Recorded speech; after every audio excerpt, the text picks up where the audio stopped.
It was the beginning of the spring of 1950 in the remote interior of the province of Santa Cruz in Argentina. Raul Gonzalez, a retired military man, was driving alone along the gravel roads that ran alongside the Pinturas River. He was neither a scientist nor a pilot, just an ordinary man living his days of rest. But on that cold and silent afternoon, and then I looked over there and I saw this thing. It was huge.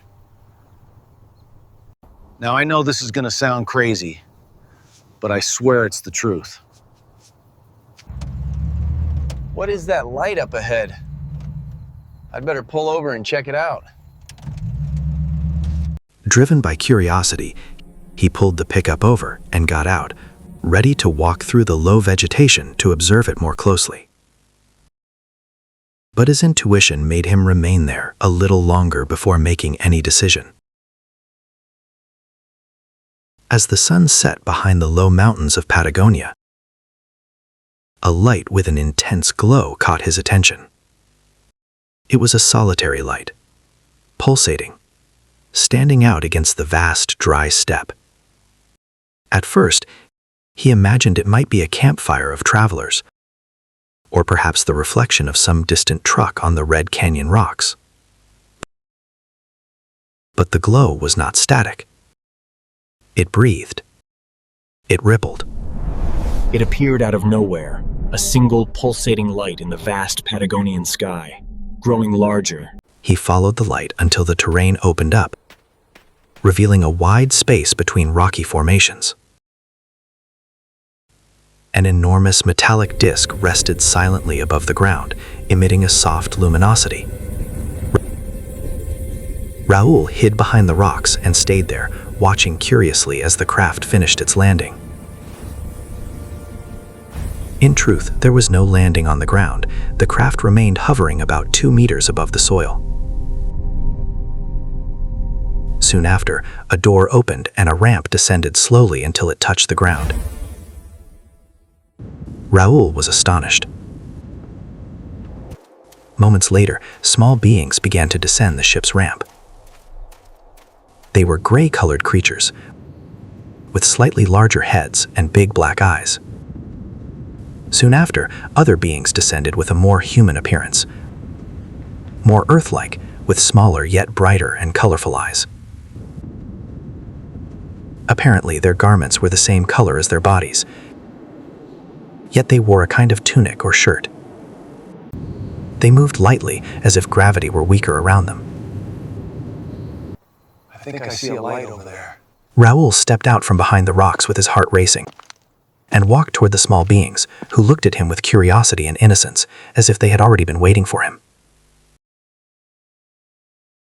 Moments later, adult figures emerged from the craft.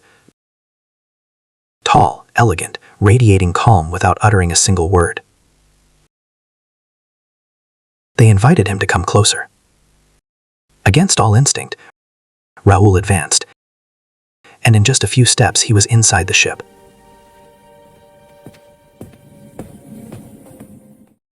The interior of the craft glowed with a diffuse light with no visible source. There was a feeling of lightness in the air, making breathing extremely pleasant. In one of the rooms, apparently empty, Raul stopped and stared at the emptiness, when one of the beings, without speaking, only with a hand gesture, asked him to walk toward a door just ahead while following him. Upon entering the room, another being was waiting for him. Raul, somewhat frightened, stopped in front of him and observed him with great curiosity. Raul, do not fear. If you are here, it is because your curiosity is older than this night, and your courage was born even before your fears.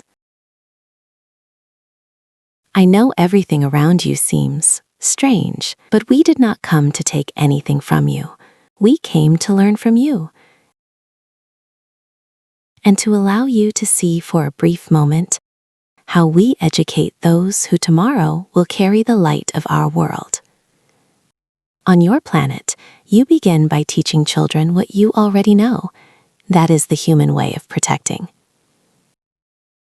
In Aurelis, we do it differently. We begin by showing our children what we do not yet fully understand. We believe true knowledge is born when consciousness touches what is new. That is why we are here. We brought our children so that they may see Earth with their own eyes.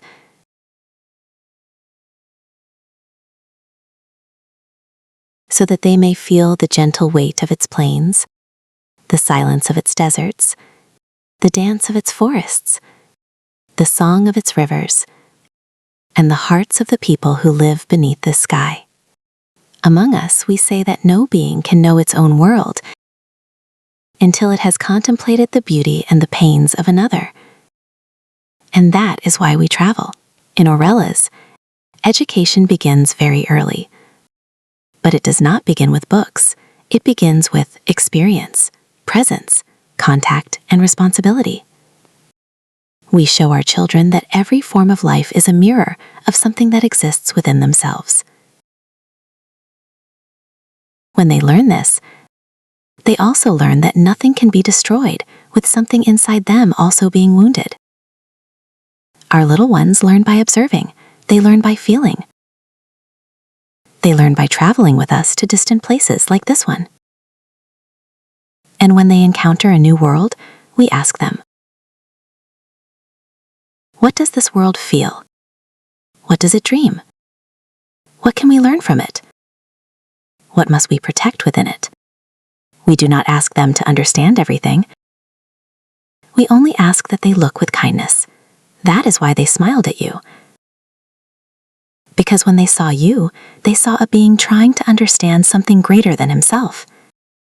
And that, Raul, is the first sign of wisdom in any world. Admitting that one does not know everything and still wishing to move forward. Among us, spirituality is not religion nor doctrine. It is simply the constant reminder that we are all connected. Even when we feel alone, we teach our children to recognize this connection in every gesture.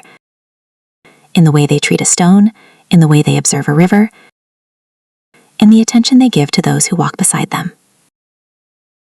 Carry this memory with you. Everything begins with the education of a child, but that education never ends. And awakening simply means looking at another and recognizing in them a piece of oneself. That is what we came to teach. That is what we came to learn. Soon after, the craft rose silently, vanishing into the Patagonian star-filled sky. I've seen things that would make your blood run cold. It's not just about the facts, it's about the truth behind them. In the days that followed, Raul told his story. Local journalists published small notes. Neighbors laughed, calling him eccentric. A retired military man talking about beings from Aurelis. Who would believe it? But Raul did not retreat. He spoke of their innocence, their messages, their warnings. He insisted on the 40 hours lived among them. He insisted that Aurelis was real. He said Earth was trapped in a cosmic conflict of destinies and frequencies, and that if it did not change, it would destroy itself. Decades later, his story remains one of the most unusual in Argentina. It does not have the shine of Roswell, nor the weight of famous abduction cases. But perhaps that is the point. Raul's experience was not about terror. It was about revealing another possibility, an alternative, a calling. And perhaps, just perhaps, an invitation for us to become something greater for the awakening of consciousness.